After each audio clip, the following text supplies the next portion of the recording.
25 August কলকাতার মোহিত মৈত্র মঞ্চে অনুষ্ঠিত হলো চন্দ্রিমাস আর ফ্যাশন হাব এবং RRS প্রোডাকশন হাউসের pre Puja mega ramp show walk the ramp Tollyboli 2024। প্রায় 150 জন পার্টিসিপেন্ট এই অনুষ্ঠানে যোগ দিয়েছিলেন। ছোট থেকে বড় বয়সের কোনো বিধিনিষেধ নেই। এই অনুষ্ঠানের প্রত্যেকটি পোশাক চন্দ্রিমাস আর ফ্যাশন হাবের কালেকশন। অভিনেতা সৌরভ বন্দ্যোপাধ্যায় পুরো অনুষ্ঠানটি পরিচালনা করেছিলেন। অনুষ্ঠানে উপস্থিত ছিলেন বিশিষ্ট অভিনেত্রী দেবলীনা দত্ত। আর ফ্যাশন হাবের কর্ণধার চন্দ্রিমা বসু বলেন, প্রতিটি মানুষের মধ্যেই কোনো না কোনো প্রতিভা রয়েছে, সেগুলি বাস্তবায়িত করার জন্যই তিনি সকলকে নিয়ে কাজ করতে ভালোবাসেন। তাদের একটি ইউটিউব চ্যানেলও রয়েছে, যেখানে তিনি ছোট ছোট কিছু গল্প অভিনয়ের মাধ্যমে মানুষের কাছে পৌঁছে দিতে চায়। তাদের বুটিকটি রয়েছে কলকাতার ওয়েলিংটনে। যারা এই প্ল্যাটফর্মটি গ্রহণ করে এসেছেন তাদেরকে আমি বলবো যে অলরেডি তোমরা প্রথম পদক্ষেপটি নিয়ে ফেলেছো, ভবিষ্যতে এই জগতেই থাকতে চাও বা এই জগতেই কাজ করতে চাও, তাহলে প্রথম পদক্ষেপ হচ্ছে এরকম কোনো প্ল্যাটফর্মে যোগদান করা।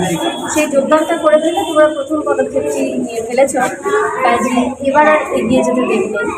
এমন পদক্ষেপ চলতেই থাকে আর ফ্যাশন মানে আজকের যেই প্রোগ্রামে এসছো, এটা সম্বন্ধে কি বলবে, কেমন লাগছে তোমার?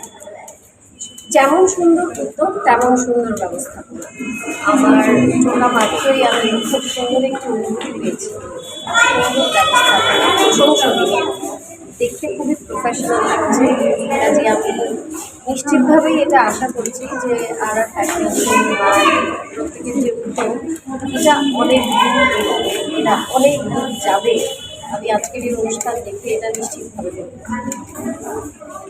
সময়ের মধ্যে কিছু ঘটে যাওয়া এমন ঘটনা যেটা আজই করে আমরা দেখেছি যে এরকম তিলোত্তমা প্রথমে ধর্ষণ এবং মর্মান্তিক একটি মৃত্যু এখনো বিচার পায়নি, কিন্তু রাত দখলে নারীরা রাত দখলের জন্য রাতে নামছে এবং সব জায়গায় সব মানুষরা নামছে, কিন্তু বিচার এখনো পায়নি। বিচারের আশায় প্রত্যেকটা মানুষ রয়েছে, কি বলবো?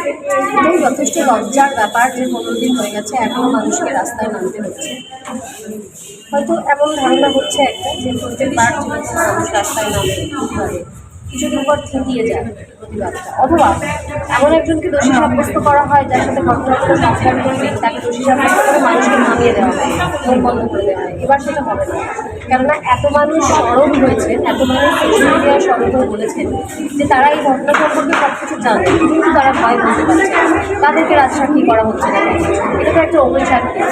কাজেই জনগণ সবটাই তারা বুঝতে পারছে এবং জল মাথার এতটাই উপরে উঠে গেছে যে এবারে কিন্তু প্রতিবাদকে ভিড়িয়ে দেওয়া যাবে না, বন্ধ করে দেওয়া যাবে। এবারে প্রতিবাদ জারি থাকবে যতক্ষণ না আমরা বিচার পাচ্ছি, ততক্ষণ জারি থাকবে। কদিন পরেই দুর্গাপুজোয় বড় বড় ক্লাব এবং কিছু কিছু ইভেন্ট প্রোগ্রামরা বলেছে যে না, দুর্গাপুজো করবে না, তারা জাস্টিসের জন্য এগিয়ে যাচ্ছে, দুর্গাপুজো তারা করতেই চায় না। এই বিষয়ে দুর্গাপুজোর থেকে যে বঞ্চিত হচ্ছে, কি বলবেন? বঞ্চিত কিছু হচ্ছে না, তার কারণ হচ্ছে যে শহরে একজন নারীকে নৃশংসভাবে ধর্ষণ করে খুন করা হয়, সেই শহরেই আর একজন নারীর আরাধনা, পুরো ব্যাপারটাই একটা ফার্সে পরিণত।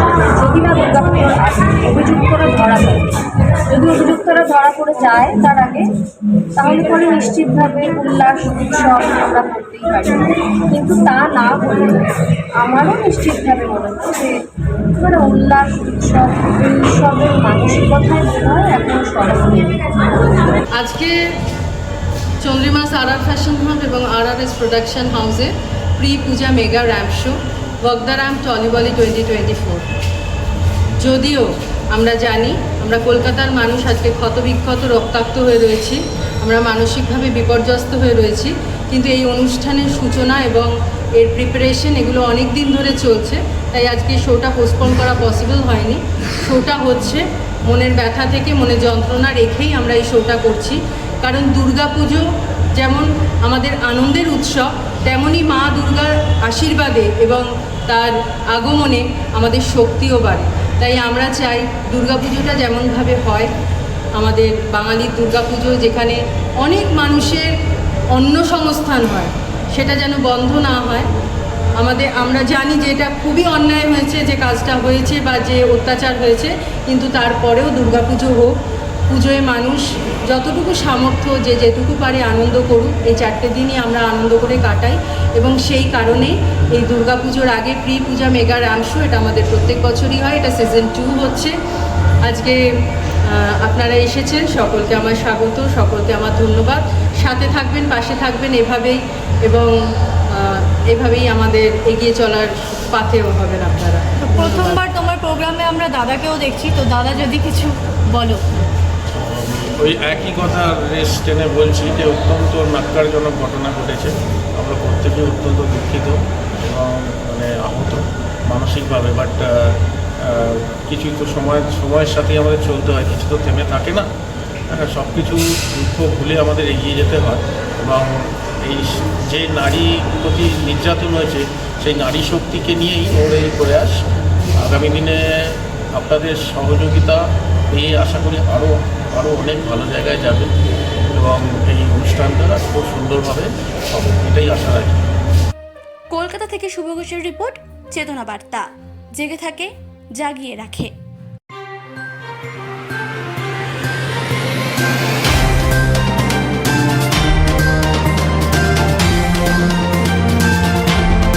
চেতনা বার্তা, জেগে থাকে, জাগিয়ে রাখে।